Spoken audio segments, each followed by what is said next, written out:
12-step program. Step 11. We sought through prayer and meditation to improve our conscious contact with God as we understood Him, praying only for knowledge of His will for us and the power to carry that out throughout our recovery. One of the things which stands out as a result of our working the steps is our success in building a relationship with the God of our understanding. Our initial efforts resulted in the decision we made in the third step. We continued by working the following steps, each one of which were designed to clear away whatever barriers might stand between our higher power and ourselves. As a result, we are open to receive our higher power's love and guidance directly into our lives. For many of us, the characteristics of our disease and the things we did in our active addiction separated us from our higher power. Our self-obsession made it difficult for most of us to even believe in a power greater than ourselves, much less achieve conscious contact with that power. We could see no purpose or meaning in our lives. Nothing could begin to fill the emptiness we felt. It seemed as though we shared no common bond with others at all. We felt alone in a vast universe, believing nothing existed beyond what our limited view allowed us to see. However, once we begin to recover, we find our obsession with ourselves diminishing and our awareness of the presence of a higher power growing. We've begun to see that we aren't alone and never have been. Through working the previous steps, we have already achieved a conscious contact with the God of our understanding. Our separation and isolation have ended. In the 11th step, we now seek to improve our conscious contact with the God of our understanding through prayer and meditation. Many of us had trouble understanding the meaning of praying for power in the 11th step. At first glance, this seemed to contradict the most basic aspect of our recovery program, our admission of powerlessness. But if we take another look at the first step, we'll see that it says we were powerless over our addiction. Not that we won't be given the power to carry out the will of the God of our understanding. We did begin at a point of powerlessness in the first step. We were powerless over our addiction and incapable of carrying out any will but our own. This doesn't mean we gain power over our addiction in the 11th step. In the 11th step, we pray for a particular kind of power, the power to carry out God's will. We no longer shy away from spiritual growth, because it has become so essential to maintaining the peace of mind we've found. Perhaps at the beginning of our recovery we worked the steps because we were in pain and afraid we would relapse if we didn't. But today we are motivated less by pain and fear, driven more by our longing for continued recovery. This leaning toward recovery reveals that we've surrendered more completely. We've reached a state where we actually believe that the will of a power greater than ourselves is better for us than our own will. It has become second nature for us to ask ourselves what our higher power would have us do in our lives rather than attempting to manipulate situations so they happen according to our ideas of what's best. We no longer see God's will for us as something we have to endure. On the contrary, we make a conscious effort to align our will with our higher powers, believing that we'll gain more happiness and peace of mind by doing so.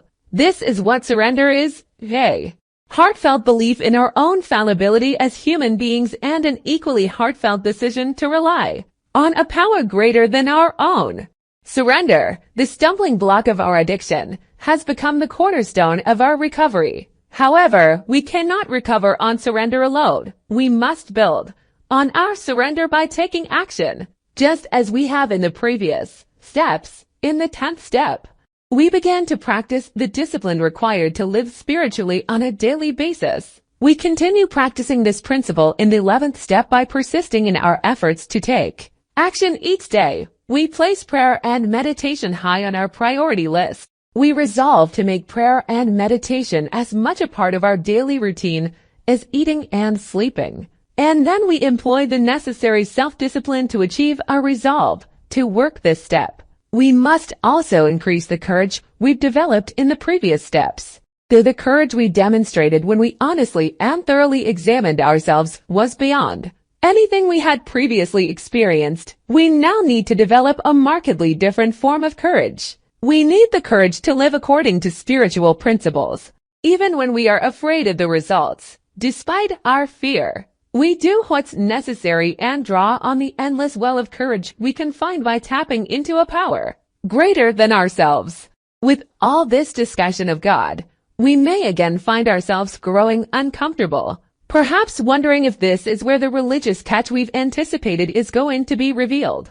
We may wonder if our sponsor is now going to inform us that we must pray or meditate in a particular way before we get carried away with such fears. We would do well to remember one of the basic principles of recovery in Narcotics Anonymous: our absolute and unconditional freedom to believe in any higher power we choose and, of course, our right to communicate with our higher power in whatever way conforms to our individual beliefs. Although some of us practice a traditional religion, only rarely do we hear specific religious beliefs discussed in our meetings. We respect the rights of our members to form their own spiritual beliefs and tend to frown on anything with the potential to dilute the spiritual message of recovery. In this encouraging atmosphere, most of us find it relatively easy to discard our preconceived ideas of the right way to pray or meditate. Finding our own way is another matter. We may have a basic understanding of what prayer and meditation are. Prayer being the times we talk to a higher power, and meditation the times we listen for a higher power's answers. We may not be aware of the many options that are open to us. Searching those options out and exploring their usefulness to us can be uncomfortable and time-consuming. It is only by being open-minded and by taking action that we are likely to find what is right for us as individuals. We may experiment with a whole assortment of practices until we find something that doesn't feel foreign or contrived. If we have found that everything feels strange, then we practice a form of prayer and meditation until it no longer seems unnatural. Many of us have adopted an eclectic approach, borrowing our practices from a variety of sources and combining those which provide us the greatest comfort and enlightenment. We are on a spiritual path which will lead us to a greater understanding of our higher power. Many of us have remarked on the great joy you find along the way. We are sure to get help from our fellow members, or perhaps even from others who are also walking a spiritual path. Seeking out these individuals and asking for their guidance can help us find our own answers. However, sharing in another's experience does not excuse us from the need to seek our own. Others may be able to show us the path they walk, sharing with us the joy and insight they found along the way. Nevertheless, we may find our spiritual paths taking a different turn and have to adjust our method of travel accordingly. In the end, we find what's true for us in moments of personal contact with our higher power. The experience shared by others is just that, experience, not ultimate answers to the mysteries of life. Our understanding of a higher power grows and changes through prayer and meditation. We find that it is too limiting to define our higher power in such a way that our understanding is set in stone once and for all. An interesting parallel can be drawn if we remember the times we've thoughtlessly tossed other human beings into categories and left them there. We deprived ourselves of an opportunity to know someone else on a deeper level. Treating our higher power as something to be defined will rob us on a grand scale, halting further spiritual growth the minute we arrive at an absolute definition. In addition to the open-mindedness so necessary to working the 11th step, it is vital that we actively pursue knowledge of God's will for us and the power to carry it out. This knowledge is what we are searching for when we pray. Whether our prayers are desperate pleas or calm requests for guidance, regardless of our state of mind when asking for guidance, we can be sure that our consistent efforts to seek knowledge of our higher powers will for us will be rewarded. We should remember that step 11 asks us to pray only for the knowledge of God's will and the power to carry that out. Just as we opened our minds and avoided restricting our understanding of our higher power, we avoid placing limitations on what God's will for us can be. Though the temptation to pray for a particular result may be great, we must resist the urge to do so if we want to experience the rewards of the 11th step. Praying for specific solutions to specific problems is not the answer. For instance, at some time in our lives, we may feel unhappy but not know exactly what is causing such unhappiness. After spending a few minutes in prayer, seeking a specific solution to our unhappiness, we may suddenly get an idea that all our problems are caused by our boring job and demanding boss. We may even go to great lengths to convince ourselves that our idea was divinely inspired. We, as addicts, are subject to take such random thoughts and run with them, impulsively quitting our jobs. This scenario may seem extreme. Its point is that, by praying only for knowledge of God's will for us and the power to carry that out, we can avoid our former tendency to allow fleeting whims and superstition to dictate the course of our lives. Knowledge of our higher powers does not usually come in a momentary blinding flash, but in a gradual awakening brought about by the continued practice of prayer and meditation. Practicing the 11th step involves a daily discipline of prayer and meditation. This discipline reinforces our commitment to recovery, to living a new way of life, and to developing further our relationship with our higher power. Through this daily practice, we begin to glimpse the limitless freedom we can be afforded through God's love.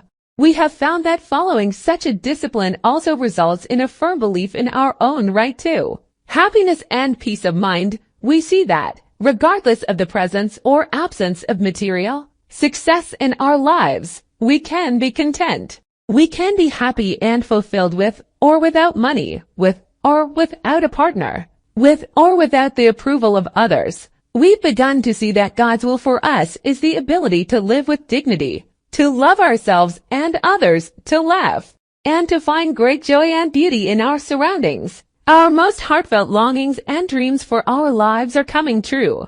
These priceless gifts are no longer beyond our reach. They are, in fact, the very essence of God's will for us. In our gratitude, we go beyond merely asking for the power to live up to God's plan for our own lives. We begin to seek out ways to be of service, to make a difference in the life of another addict, to carry the message of recovery. Our spiritual awakening has opened us up to spiritual contentment, unconditional love, and personal freedom, knowing that we can only keep this precious gift by sharing it with others. We go on to step 12.